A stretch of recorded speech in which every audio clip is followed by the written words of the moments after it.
You're listening to Cash and Sass. I'm Lisa Marie, your go-to gal for all things money. As the Sassy Wealth Queen and the brains behind the Sassy Wealth Coach, I'm here to take you on a thrilling ride from the financial chaos to sassy and sexy money. Hi, my sassy friend. Welcome back to another episode of Cash and Sass. And I'm Lisa Marie, the Sassy Wealth Queen, the brains behind this podcast and the Sassy Wealth Coach. And today I have with me Karen Gray. She's a certified coach, speaker, and leader on a mission to empower professionals to see and receive their worth and value by mastering their thoughts, emotions, and mindset. She brings over 30 years of financial experience and her own transition from corporate to entrepreneurship as the co-founder of multiple businesses. Welcome. Thank you for being on my show, Karen. And as everybody knows, I mean, come on, the title's Cash and Sass. We're going to have candid conversations. And I want to just dive deep into, that value and that worth, and how that correlates to money mindset and the changes, and also get into the changes. But how do you see how that correlates? Yeah. Well, first off, thanks for having me. I'm really excited about this conversation because I feel like this is a different spin. We're kind of coming at money mindset, self-worth a little bit differently. And so I think it kind of opens up people's perspectives. And so the reason I feel like they're so important and why they correlate is because I truly believe everything that we have, everything that we do begins with our thoughts and our beliefs. And so if somehow I have been nurtured, natured, taught to believe that I am unworthy or unvaluable, I'm going to have most likely 99% of the time a hard time seeing myself as valuable enough to have the things that are on my heart to desire. So therefore, I'm probably going to self-sabotage those things. I'm not going to be able to receive them when they're coming my way because imposter syndrome rises up. And this whole feeling of I want means that I don't have. And so we kind of live in that space of wanting and needing, but not being able to receive. Mm-hmm. Very much so. I just, that kind of comes back to how I had a coach shift my thinking. Instead of saying I want, I say I desire. Mm-hmm. And I've started doing that, the same thing with my clients, because when we desire, it just one word shifts our mindset. Because like you said, when we say I want, it means I don't have and I lack. Right. And when you say I desire, you're not saying I need it or want it. You're just saying it's something I would like to have. Yeah. I even spin it a little bit more. And I just get curious, how fun would it be to have this? How amazing would it be to have this? And so you play in the possibilities rather than still the space of not having. Right. So it's and when you see that there's already so many things in our life that we are abundant in, I have an abundance of oxygen right now. Right. I have an abundance of friends. I have an abundance of love. I have an abundance of whatever it is. Maybe it's an abundance of shoes. I tend to have that. But when we can begin to see that we already have abundance, then it's easier to see an abundance of other things too. So when I can say, man, I am so blessed and I have so much of goodness around me, then I could say goodness follows me. Then I could say, wow, does that mean that money could also be a part of that goodness? And now I've just opened up the possibilities rather than resisting them. Yeah, because, you're right. How many of us women can walk into our closet and say we have an abundance of clothes? Yeah. And most of us can. Yeah. Sometimes it's an abundance of we collect something, right? So whatever that is, I have an abundance of Tupperware. I don't know how, but somehow I have a ton of Tupperware through the years or different type of Rubbermaid stuff. probably more bowls than lids that don't match, but hey, I have an abundance of them. So when we can begin to see that we can be abundant and we live in abundance already, if you're in the States, you have an abundance of gifts and freedoms and benefits and values that some other places and people aren't afforded. Can you begin to see how blessed you are and see it's so all that out you're open there? to receive more. Yeah. Yeah, Yeah. now I can I just love receive that. more because I see it everywhere, right? Our Yeah. reticular activating system goes to work and begins to see how abundant we are. And then I can be like, wow, okay, so I can receive shoes. I can receive clients. I can receive opportunities. I can receive jobs. I can receive money. I can receive. How does that feel? Do I feel deserving of that? And that goes back to that mindset of when I see myself as valuable of receiving and worthy to receive anything, then it means everything. Yeah. I like that. So I'm going to ask a question because I know, many listeners are going to say, okay, easier said than done, right? Right. Yeah, that's easy for you, Karen. How, right. How, one, were you always with this value and worth? Did you always just easily see the abundance that you had? That's my first question. The easy answer is no. So I am 55 years old, and it took me 45 years to even begin to see that what I had was something I had created by my own thoughts. And then it took another probably 8 years to really shift and do the inner work to begin to see I was still stopping myself by my own thoughts. And so, no, my whole story began with being adopted, finding out I was adopted at 6, and then creating a story around it that I was unwanted, unvaluable, unworthy, unloved. And so I had to earn people's love. I had to deserve it. I had to be good enough. I had to somehow be perfect or I wasn't safe. And that became, I wasn't safe to have abundance. I wasn't safe to have nice things. I wasn't safe to have friends that loved me or partners that would be loyal to me. I mean, it just began this life of lack and need and constantly looking for approval and worth and value outside of myself. And the people pleasing, all of the things that I'm sure there's somebody listening to this right now that can relate to that. 3 marriages, 3 divorces later, and I'm laying on the floor in my bedroom wanting to just disappear.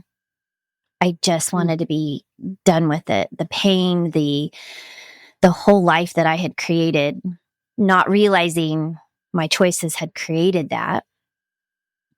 And it was only because I had 2 little boys that I literally didn't end it. Like it was that dark, that desperate. And it's like I made a decision and I flipped a switch. No more. Not one more day am I going to live like this. Something has to change. And I began searching for what is that change. And I ran across some really amazing books, and I can't even find them now. I don't know what they were, but they began to tell me, it was like when you go to look for something, all of a sudden now the universe, like God just starts delivering those things. And I ran across a book that a friend had given me, and I've moved several times and I've lost the book, so I don't even know what it was, but it was that your thoughts create your life. And I was like, nah, that can't be. There's no way I chose this.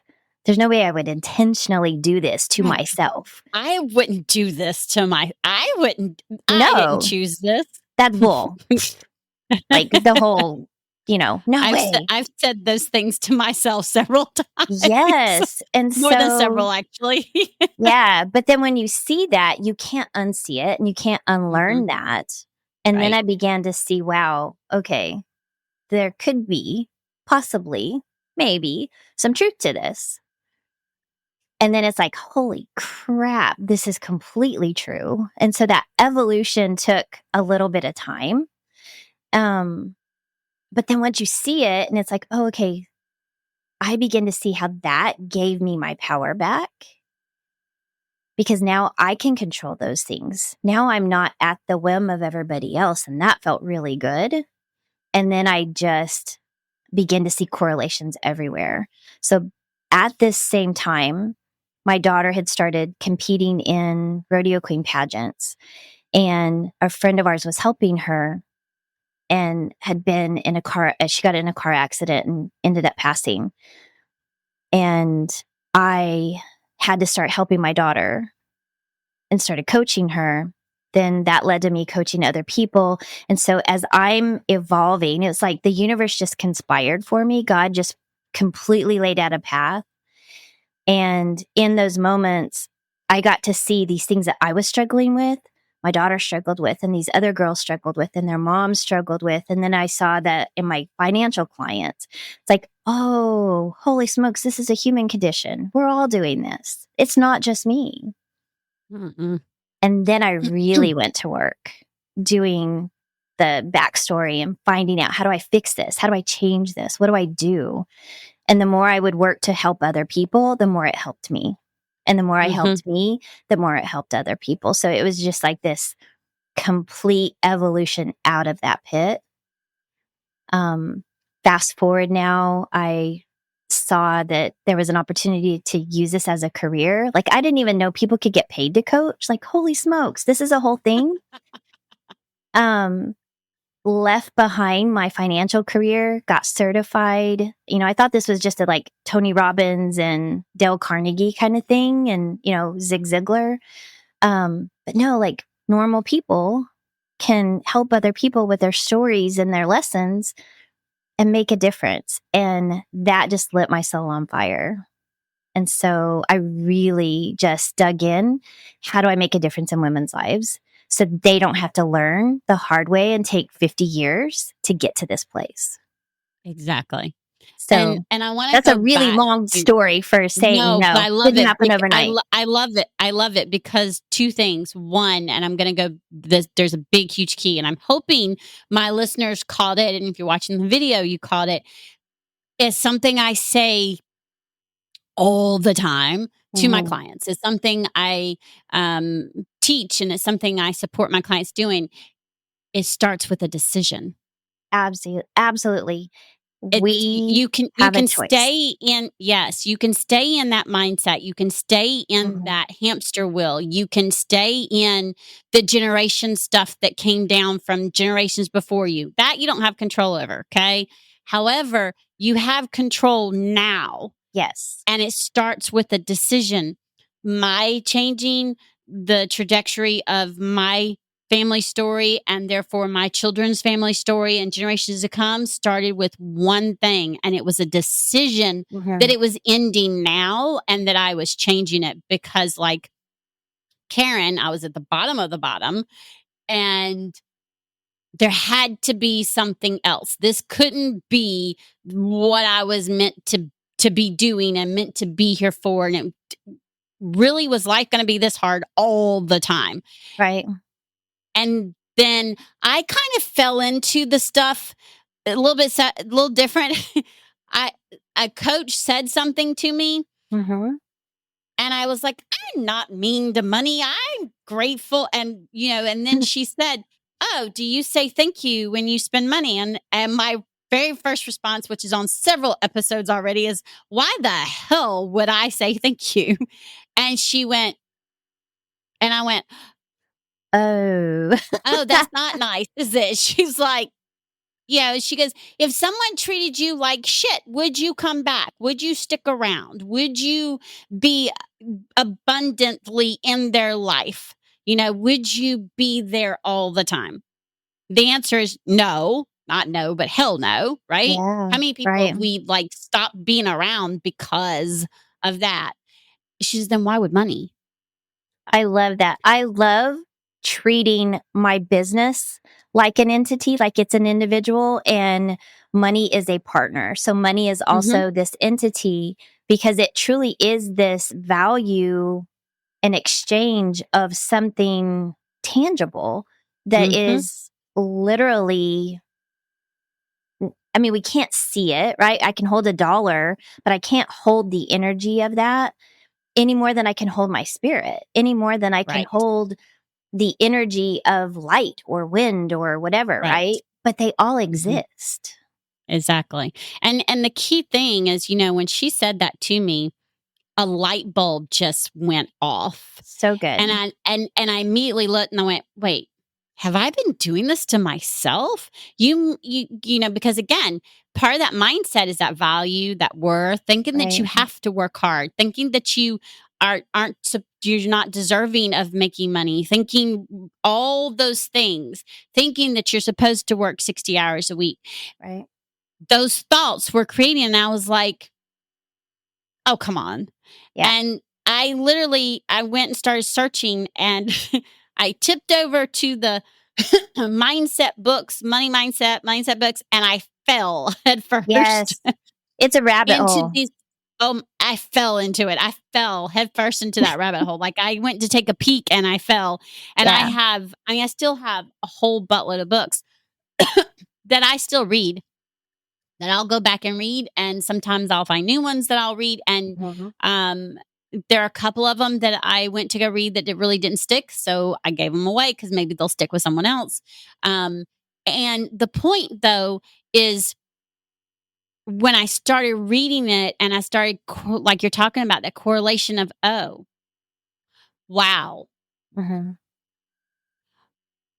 Okay, how do we change this? How do I shift this? How do I stop this? Right? And when you start making that shift, and I started making that shift, and I had gotten laid off. I started my business, but when I made that shift, all of a sudden, like you're talking about, the universe shows up, starts showing you that you're not the only one who has these thoughts and these perceptions and this awful relationship with money, that if we changed it to a very good relationship with money, if we changed that value and that worth so we had a good relationship with money, the amount of impact we could have. Absolutely. And I think that that's just really huge. So my second question is, you made the shift, okay? A light bulb went off on you. Right. For my listeners, if they're sitting here going, okay, I don't want to wait for a light bulb. What are the steps that I can do to, I make a decision, and what is the next step that I can do? What is something tangible I can do to start shifting that so that I'm heading in the right direction and I'm stopping it? I think something that I learned that was one of the biggest rocks, I call them rocks, obstacles, challenges. My podcast is called Rock Movers, and it's all about those rocks that we get to move. But one of my biggest rocks was trying to make sense in my head how I could have the past that I have and the future that I desired at the same time. Like, that future can't be for me because of this. And once I begin to see that both can exist, I can have that past and I can have the desires for the future. So then that also means that I can sit with my current bank account and the desire to make it better, which means I can sit with my past beliefs and shift them and begin to see different. So this whole theory of yes, my parents came from poverty and I can have wealth. Yes, I was taught that you have to work hard for money, and that doesn't have to be true for me. So I just began to live in this possibility, which is what allowed my body to shift and let go of that energy and that heaviness and that burden of it has to be a grind. It has to be hard. It has to be heavy. When I got to see, and it can be different for me, and I can make a different choice, and I can do things that feel good for me, and I get to deserve to be happy, and all of these things. So I got to live in the land of and it changed everything for me. So if you're sitting here going, okay, Karen, maybe that works for you because you're in Texas and you have whatever. So, of course, you have this life. We make assumptions about people. I don't have a college degree. I have a special needs son. I have a son who has been in prison with drug addiction. I have 4 marriages, 3 divorces, and I now have the absolute best life I've ever not even could imagine. Um, I live in total abundance. It's all around me. My kids are healthy. I had a child that was born that they said would never live. He's now 20. I have grandbabies. I have a legacy. I found my adoptive family or my biological family. I have my adoptive family. I have all of this love and abundance around me. And in 2007, I wanted it all to end. How can both of those exist if not for the power of my thoughts, my choice, and me believing that it could be possible? The moment I changed and said it could be possible for me, all my other choices began to change. Yeah, and what you can do, my listeners, is a tangible thing is sit down anytime you're starting to think of the negativity, right? And when you're saying, "Oh, I'm broke," or "This is my current bank account," and then immediately say, "And it's okay for me to desire more, and I can have more." Start out loud saying those and statements so that you're training your brain, your body, the whole 9 yards. You're basically retraining yourself, right? To into those Absolutely. and thoughts. You're going to have to be intentional at first. It's not going to happen subconsciously at first. Subconsciously, you're still going to be doing exactly what you're probably doing now. I didn't subconsciously say thank you every time I spent money or pumped or put gas in my vehicle. Now I do without thinking about it. And when I first started doing that, showing that gratitude with money so that my relationship changed with it, I had to be intentional on doing it. So, Mm-hmm. and sometimes I'll catch myself still. I'll be at the grocery store, perfect example. And I'll walk in and all of a sudden, I mean, you have to look at price of eggs or whatever. And all of a sudden you're just like, and then I catch myself and I say, thank you that I can be here and that I can buy these groceries. Mm-hmm. Thank you that I have the money. Thank you for my business that provides that money. And just doing that, excuse me, changes your whole your perspective. It changes your mood immediately. Right. Changes It, the it energy of what's possible. yes. Yeah, it changes Yeah. the energy, it changes your mood, it changes everything, and I promise you, try it. I promise. Yeah. It works. Um, and that's the key is you're gonna have to first be very intentional and keep doing it. It's just like working out and building it's a building you're building an internal muscle, and Absolutely. it's totally possible. Karen's living proof. I mean, her story, hello. Y'all know mine. Y'all have heard it. If you don't, you can go on my website and you can see parts of it. And it, it's again, it comes down to a decision. Mm-hmm. And I was able to go from, I mean, in my time, I've had Chapter 7 bankruptcy, 2 foreclosures, a short sale, and I don't even know how many repossessions to count. And I'm 51 years old, and Yeah. I now live my best life. And I'm desiring to buy a house again. So I have my own house for my kids. I also have a special needs child who is 21. So there's this assumption that we look at and we Mm-hmm. think everything's grand. Yeah. And I live in abundance. Yes, I rent a house. I don't own my house yet. And I still live in abundance because I do have a roof over my head, over my kids' head. And I'm going to one day buy a house and I it's going love to the be ours, and. Love the right? ands. And what if we could detach any expectations from what this gets to look like? Mhm. Like, I just get to receive, I get to be ready, I get to be abundant, and I'm going to trust that whatever comes my way is exactly what I'm supposed to have. when I set out doing this, I was like, okay, I want this, this, this, and this. And if it doesn't do that, somehow I'm saying this to myself, then it means it's not working. And when I was that restrictive, I couldn't see the great things that were working out for me all at the same time. Right. Detaching from what it has to look like to be able to see that it's happening all along is also really powerful in that whole process. And being able to recognize the little gifts, the little bonuses, the little things all along the way. Because had I restricted, and I can tell you there are times I have, my business was supposed to look a certain way. I was supposed to be doing a certain thing, and I missed a huge opportunity. I can see it now in hindsight, because it didn't wear the clothes that I thought it was supposed to wear, right? It didn't have the bones that I thought it was supposed to look like. And now I look back and I'm like, that was exactly a huge missed opportunity. So sometimes it's just living in this space of that curiosity, as we talked about earlier. Mm-hmm. Mm-hmm. And what could it look like? My coach calls it unattached attachment. Yes.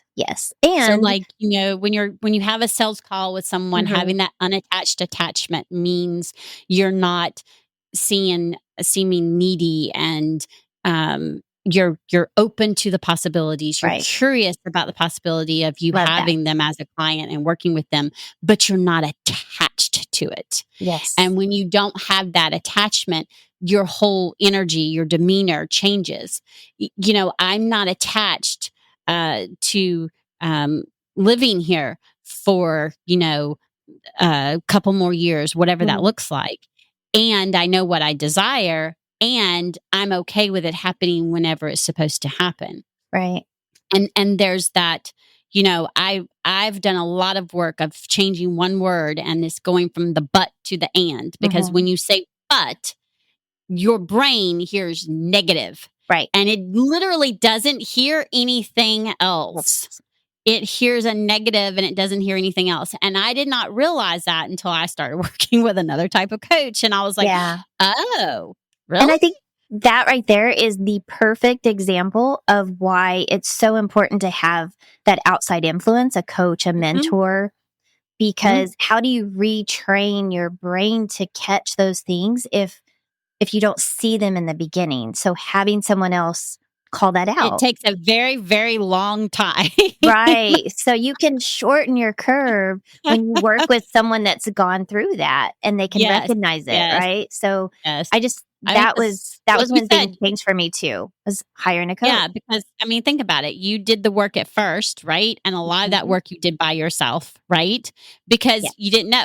I did a lot of the work by myself. And then when I started doing my business, and then I started hiring coaches, and I'm like, oh. Yeah. And, she said that one thing, and she said, let's practice taking the word but out and putting in. And again, I had to do it intentionally, right? Because I would literally say it and then stop and go back up, not but, and then say it. And then I would catch myself as I would start to say and then I would stop and change it. Right. And it's an evolution of the language, the vernacular. And now I say and more and the word but less. Every now and then, little Lisa comes up and it gets the best of me, okay? Right. She gets up there in my ear and she starts talking, and I start listening because she's scared or something, something triggered her or whatever. And then I have to catch myself and remember and say, no, that can be true. And this can also still be so powerful. Our current presence, and we can go towards the future of what we're wanting. And I think that's the biggest key, right? Is changing that whole perception. And, that means, yes, it's internal work, y'all. Yes, you can go and make tons of money. Okay, great. But if you don't, see, it did the but. And if you don't change, the inner work, none of it's going to mean a hill of beans. Yeah. Because you're still going to be living broke because you're not going to see your value. You're not going to see your worth, and you won't see the abundance. So trust me when I say that, because I thought I had done enough work, and come to find out, universe let me know I needed a little bit more work done. And so when cash flow stopped a little bit, I was like, wait. And that was when it came to be that I needed to do some more deeper work in order to grow, because I still hadn't done the true the deep inner abundance. I'd done a lot of work, and there was still more to do. And that's the key, is you got to realize you're never done. Yeah. You're never done. Oh my gosh. So true. I mean, I don't know your experience, but it sounds like it was similar. For me, it was about the decision. So the head. It was the decision. And then it became the energy of it, right? How I embodied that. So the spirit. But if you don't let that trauma go from your body holds on. Our body is made up of water. The body keeps the score. There's a great book called that, The Body Keeps the Score. It's really deep. Took me a while to go through it because I had to stop and kind of process and go back. But our body holds on to trauma. And so one of the things that my body did was it remembered that we had a money cap.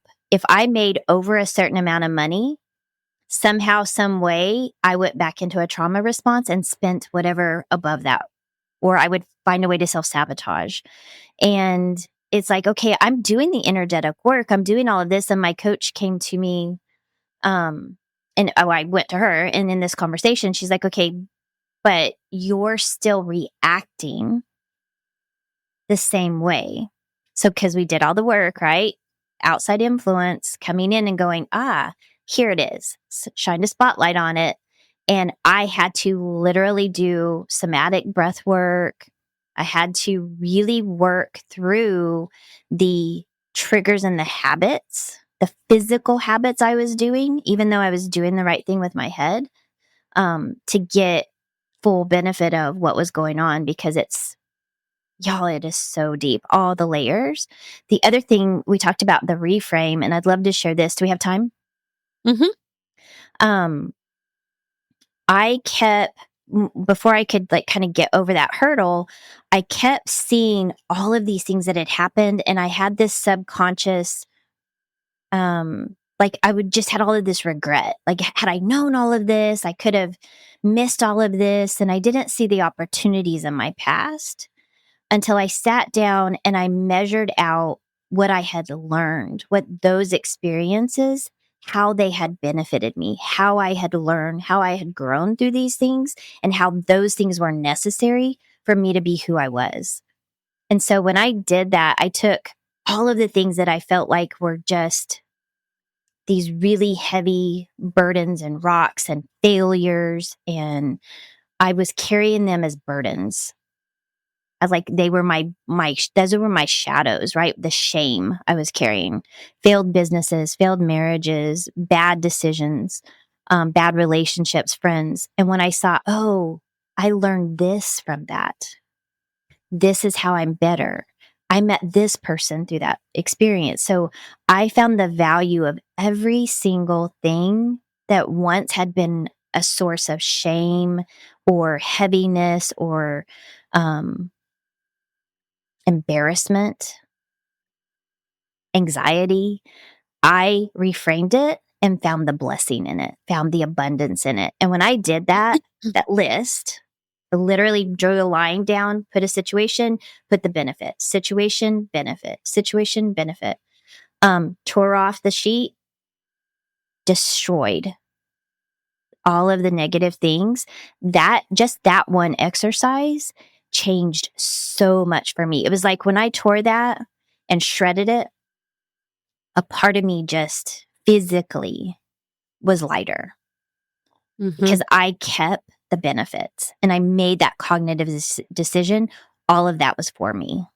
All of that had to happen for me to be who I am. I wouldn't be the person who's empathetic had I not been through that adoption. I wouldn't be the Right. person who saw the value of my current marriage without those other relationships. And I was just like, wow, this is exactly who I'm supposed to be in this moment. And I really like her. She's doing cool shit and getting a lot of stuff done for other people. That's worth it. And then everything after that began to be worth it. It was just it was another choice, another decision that flipped. Yeah. And you know, I was told I did I was at a retreat and I did my core my core signature talk, and we're getting feedback. And one of the best things that someone said, and it was just another reminder, is that, and this was part of my story that was intervened in there from when I was younger. And they said that, you know, what happened, and it involved my father, was like, that was the best gift Yes. that he could have ever given you, because it made you who you are today. Bingo. And when you look at it that way, you know, it was a reminder of everything that I've done. And I've done the somatic work last year. I had to do, I'd done some before, but I had to do some deep somatic work before. That was the first time I'd ever gone that deep into the somatic and trauma work. And I did it because of the situations that happened with my business. And then all of a sudden, universe is right here smacking my face going, are you seeing what I'm trying to tell you now? Yeah. That I just ripped everything in front of you apart so that you would pay attention. Right. And it was, oh. Yeah. It's I'm still hitting this thing, and I'm self-sabotaging myself because of it. And so doing that work. And so there's been a lot of inner growth this last year, and your inner growth affects your money, and it affects your money mindset. And I'm going to say this because everybody knows I'm a fractional CFO and wealth coach. So I'm a fractional CFO, and then I bring in the mindset. You have to do that inner work, right? It's a must if you're going to change that. And when you do that inner work, it changes how you look at your money. It changes how you look at your bank accounts, which therefore also changes how you manage it. Right.